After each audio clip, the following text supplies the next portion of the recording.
नमस्कार दोस्तों, एक बार फिर से आपका स्वागत है नॉलेज नेटवर्क में।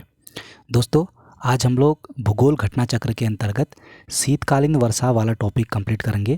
और इसके सबसे पहले हम लोग नोट्स देखेंगे। उसके बाद पूर्व के एग्ज़ामों में, सिविल सर्विसेज के एग्ज़ामों में पूछे गए इससे संबंधित जितने भी प्रश्न हैं उनका भी अध्ययन करेंगे लास्ट में।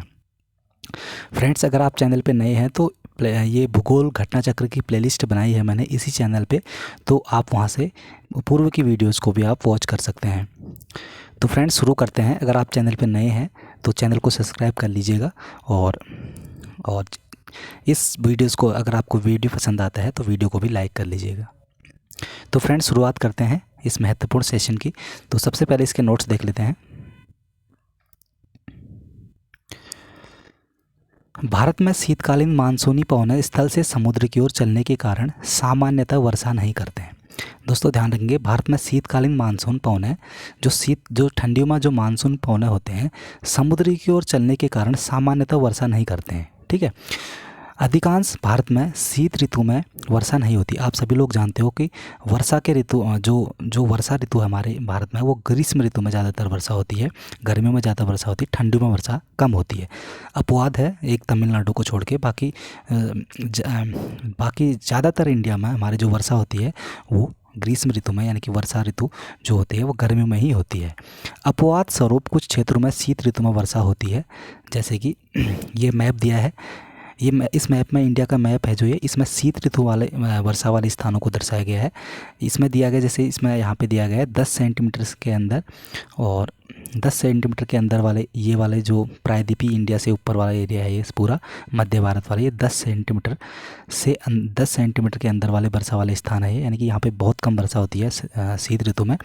और उसके बाद जो आपको ये दिख रहा होगा, ये वाला लगभग यहाँ पे ये वाला स्थान जो दिख रहा है आपको, इस वाले स्थान में 10 से 25 सेंटीमीटर वर्षा, और 25 से 50 सेंटीमीटर वाले वर्षा वाले स्थान ये हैं वाले। ठीक है, पश्चिमी घाट और पूर्वी घाट, यानी कि तमिलनाडु वाला एरिया भारत का साउथ वाला एरिया है। और उसके बाद 25 से 50 सेंटीमीटर वाले एरिया जो ये है, और उसका 50 सेंटीमीटर से अधिक जो शीतकालीन वर्षा का जो मेन क्षेत्र है, 50 सेंटीमीटर से अधिक, यानी कि तमिलनाडु के पूर्वी भाग में, यानी कि यहाँ पे इस वाले भाग में ज़्यादा वर्षा होती है शीतकाल में। ठीक है, और यहाँ पे शीतकाल में ज़्यादा वर्षा वाला स्थान एक ये वाला है, जो हमारा इधर पे मणिपुर से ऊपर वाला मेघालय वाला एरिया है, और मेघालय के पूर्वी मेघालय और पश्चिमी मणिपुर, पश्चिमी नागालैंड वाले एरिया में, तो यहाँ पे शीतकालीन वर्षा ज़्यादा हो रही है। इधर पे उत्तरी भारत में यहाँ पे जो उत्तराखंड से ऊपर वाला एरिया है, यानी कि ये वाला एरिया है जो उत्तराखंड वाला एरिया है, मध्य उत्तराखंड, और साथ ही साथ यहाँ पे जो ऊपर लद्दाख वाला एरिया है, जम्मू कश्मीर वाला एरिया, तो इस वाले भाग में शीतकाल में वर्षा हो रही है 50 सेंटीमीटर से। यहाँ पे लिखा है ऑलरेडी 25 सेंटीमीटर, 50 सेंटीमीटर। तो दोस्तों, जो शीतकाल में वर्षा होती है ज़्यादातर वो तमिलनाडु वाले एरिया में होती है, और साथ ही साथ ये पूर्वी और पश्चिमी उत्तरी भारत हमने देख लिया है। अब इसको देख लेते हैं, इसमें नोट्स में क्या दिया गया है। तो पश्चिमी विक्षोभ के कारण उत्तरी पश्चिमी भारत, यानी कि पंजाब, हरियाणा, दिल्ली और पश्चिमी उत्तर प्रदेश में कुछ वर्षा होती है। शीत ऋतु में सूर्य के दक्षिणी गोलार्ध के में होने के कारण पश्चिमोत्तर भारत में उच्च दाब का क्षेत्र बन जाता है। देखिए, शीतकाल में वर्षा क्यों होती है, इसका कारण यहाँ पे लिखा है नोट्स में।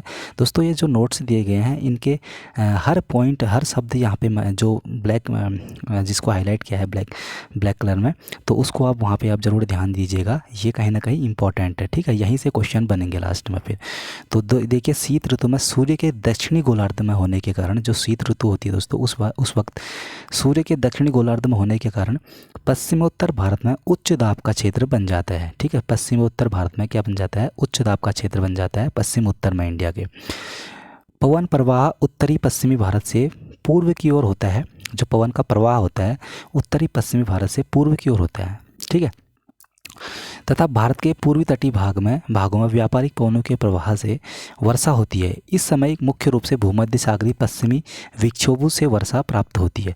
देखिए दोस्तों, जो शीतकाल में वर्षा होती है उत्तरी पश्चिमी भारत में, वो भूमध्य सागरीय पश्चिमी विक्षोभ के कारण होती है। ठीक है, मेन ये है, ये कारण मेन है, भूमध्य सागरीय पश्चिमी विक्षोभ इसके लिए रिस्पॉन्सिबल है। ठीक है, पश्चिम जो भारत में वर्षा होती है उत्तरी पश्चिमी एरिया में, यानी कि जम्मू कश्मीर, हरियाणा वाले भाग में, पंजाब, हरियाणा, दिल्ली।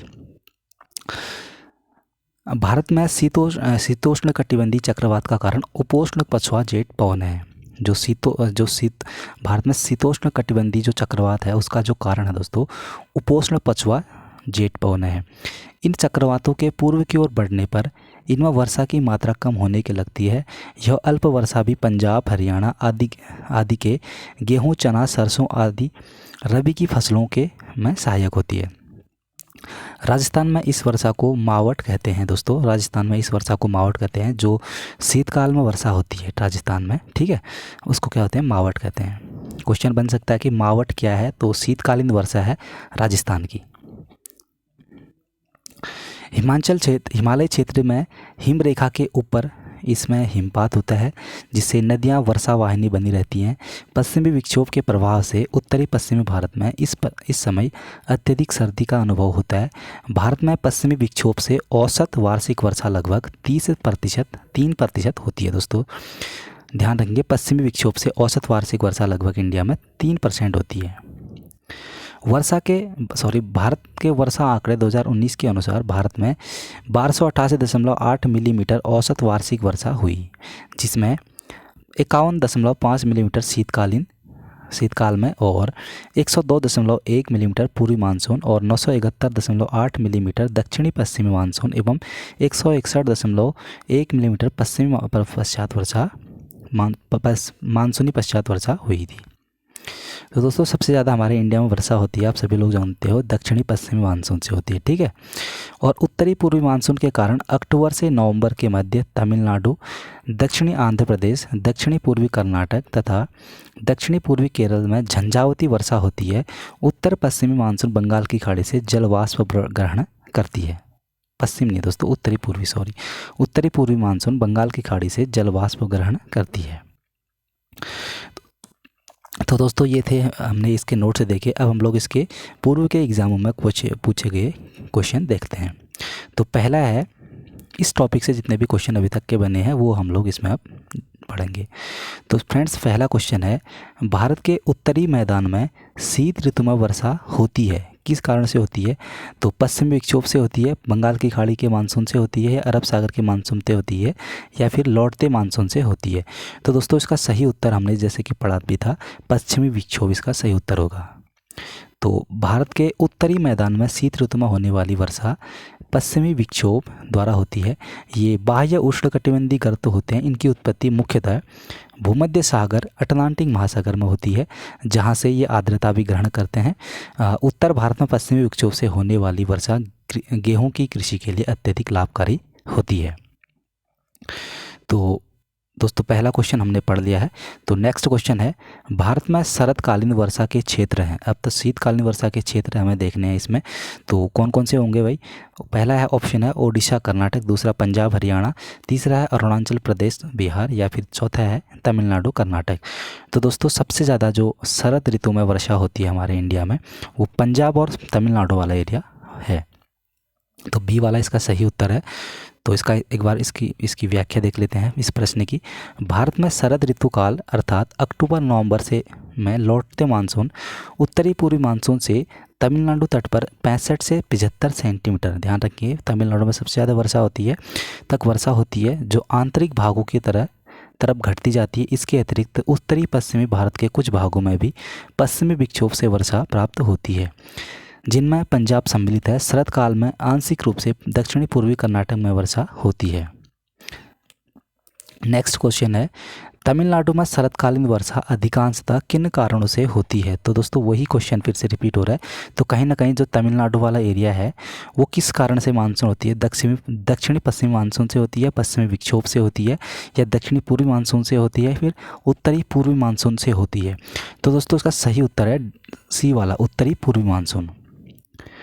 तो ये हमारा इंडिया है, जैसे कि यहाँ पे हमारा तमिलनाडु वाला एरिया है, ठीक है। उत्तरी पूर्वी मानसून जो होता है, उत्तरी पूर्वी मानसून यहाँ से जो मानसून आता है दोस्तों, वो तमिलनाडु में शीतकाल में वर्षा करता है। और जो हमारा उत्तरी पश्चिमी भारत है, ये वाला एरिया, तो यहाँ पे जेट स्ट्रीम और जो वर्षा होती है शीतकाल में पश्चिमी विक्षोभ से होती है, पश्चिमी विक्षोभ से बरसात होती है यहाँ पे, ठीक है, पंजाब हरियाणा दिल्ली वाले एरिया में। और शीत ऋतु में तमिलनाडु में वर्षा होती है उत्तरी पूर्वी मानसून से सीधे तमिलनाडु में वर्षा होती है। नेक्स्ट क्वेश्चन है, भारत के उत्तरी मैदानों में जाड़ों में कुछ वर्षा होती है। तो उत्तरी मैदान में जाड़ों में कुछ वर्षा होती है, कथन सही है क्या? तो बिल्कुल सही है दोस्तों। जाड़ों में उत्तरी पूर्वी मानसून सक्रिय होती है। तो दोस्तों कथन और कारण दोनों ही सही हैं, और लेकिन सही व्याख्या नहीं करता है, ठीक है।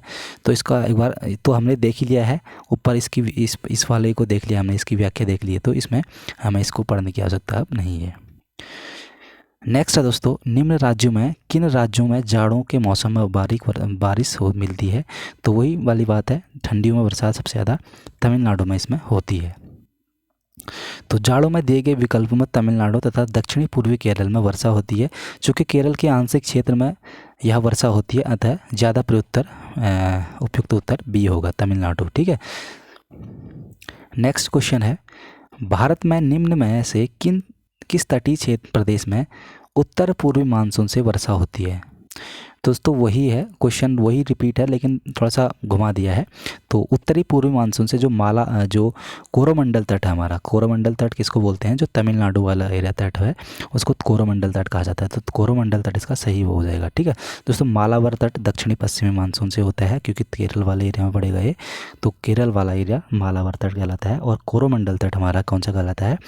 तमिलनाडु वाला, ठीक है। और कोकण तट गोवा और महाराष्ट्र वाला कोकण तट कहलाता है। तो इसका सी वाला सही उत्तर हो गया। तो भारत में कोरोमंडल तटीय प्रदेश में उत्तरी पूर्वी मानसून से वर्षा होती है।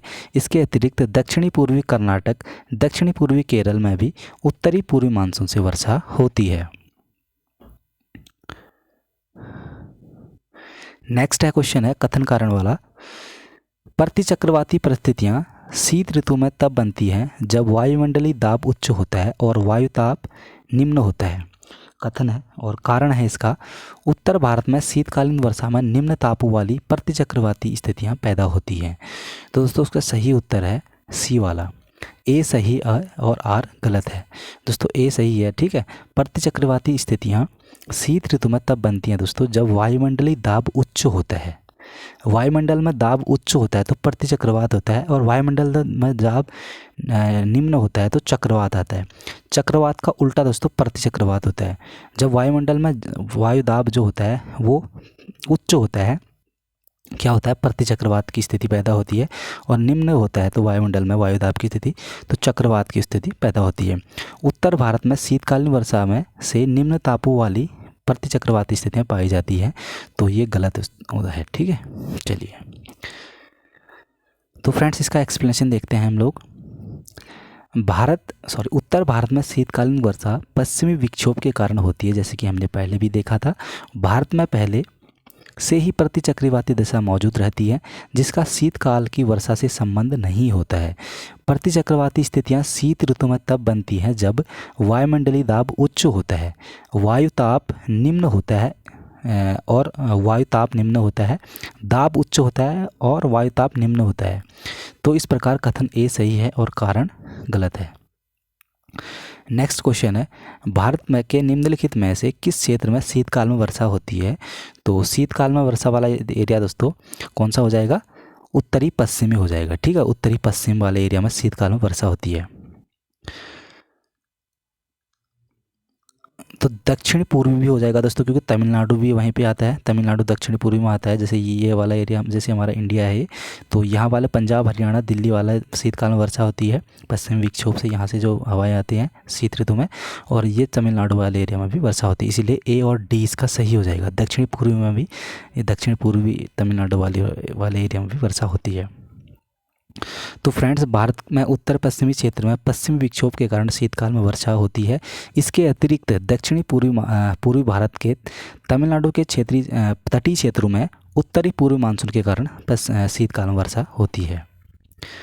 नेक्स्ट क्वेश्चन है, भारत के उत्तर पश्चिमी मैदान में पश्चिमी विक्षोभ से जाड़ों में होने वाली वर्षा की मात्रा क्रमशः कम होती जाती है। दोस्तों, पश्चिम से पूर्व की ओर जाने पे क्या होता है, पश्चिमी विक्षोभ में जो जाड़ों में वर्षा होती है दोस्तों, वो पश्चिम से पूर्व की ओर जाने पे कम होती जाती है। ठीक है, चलिए। तो पश्चिमी विक्षोभ भूमध्य सागरीय क्षेत्र से उत्पन्न होते हैं, जो कि भारतीय उपमहाद्वीप के उत्तर पश्चिमी हिस्से में जाड़े की वर्षा का कारण बनते हैं। भारत के उत्तर पश्चिम मैदान में पश्चिमी विक्षोभ से जाड़े में होने वाली वर्षा की मात्रा क्रमशः पश्चिम से पूर्व की ओर जाने पे कम होती है, जो कि दक्षिणी पश्चिमी मानसूनी वर्षा की विपरीत स्थिति है। दक्षिणी पश्चिमी मानसून में क्या होता है, पश्चिम से पूर्व की ओर जाने पे वर्षा बढ़ती है, जबकि शीतकाल में जो वर्षा होती है पश्चिमी विक्षोभ या भूमध्य सागर से जो वर्षा शीतकालीन हवाएं आती हैं, बरसात आती हैं, वो पश्चिम से पूर्व की ओर जाने पे घटती है वर्षा उसमें। जबकि पर्वतीय क्षेत्रों में इससे होने वाली वर्षा की मात्रा क्रमशः उत्तर से दक्षिण की ओर घटती है। पर्वतीय क्षेत्रों में उत्तर से दक्षिण की ओर होने पे घटती है ये शीतकालीन वर्षा। यह वर्षा रबी की फसलों के लिए लाभदायक होती है। नेक्स्ट क्वेश्चन है, निम्नलिखित में से कौन सा कारण भारत के उत्तरी पश्चिम भाग में शीत ऋतु में होने वाली वर्षा के लिए उत्तरदायी है। तो उत्तरी पश्चिम भाग में भारत के शीतकाल में जो वर्षा होती है दोस्तों, वो किस कारण से होती है, पश्चिमी विक्षोभ के कारण होती है। तो सी इसका सही उत्तर हो जाएगा। भारत के उत्तरी पश्चिमी भाग में शीत ऋतु में होने वाली वर्षा के लिए पश्चिमी विक्षोभ उत्तरदायी है, परंतु पश्चिमी विक्षोभ एक तीक्ष्ण क्षीण चक्रवाती विक्षोभ यानी कि साइक्लोन डिस्टर्बेंस का रूप है। इस रूप में यह चक्रवाती अवदाब साइक्लोन डिप्रेशन के अंतर्गत भी आता है, परंतु विकल्प में सर्वाधिक उपयुक्त विकल्प के रूप में पश्चिमी विक्षोभ सही उत्तर हो जाएगा। तो दोस्तों, ये थे क्वेश्चन, ये टॉपिक था छोटा सा और इसके क्वेश्चन हमने देख लिए हैं। उम्मीद करता हूँ ये जो टॉपिक है, ये क्वेश्चन है, आपके लिए एग्ज़ाम के लिए काफ़ी मददगार साबित होंगे। और फ्रेंड्स, आपको वीडियो अच्छा लगा हो तो वीडियो को लाइक करें, चैनल पे नए हो तो चैनल को सब्सक्राइब करें, और मुझे बताएं कि ये सीरीज़ मुझे कंटिन्यू करनी चाहिए कि नहीं करनी चाहिए। तो अपनी राय आप कमेंट बॉक्स में ज़रूर दें। तो फ्रेंड्स, वीडियो देखने के लिए आपका बहुत बहुत धन्यवाद। नमस्कार।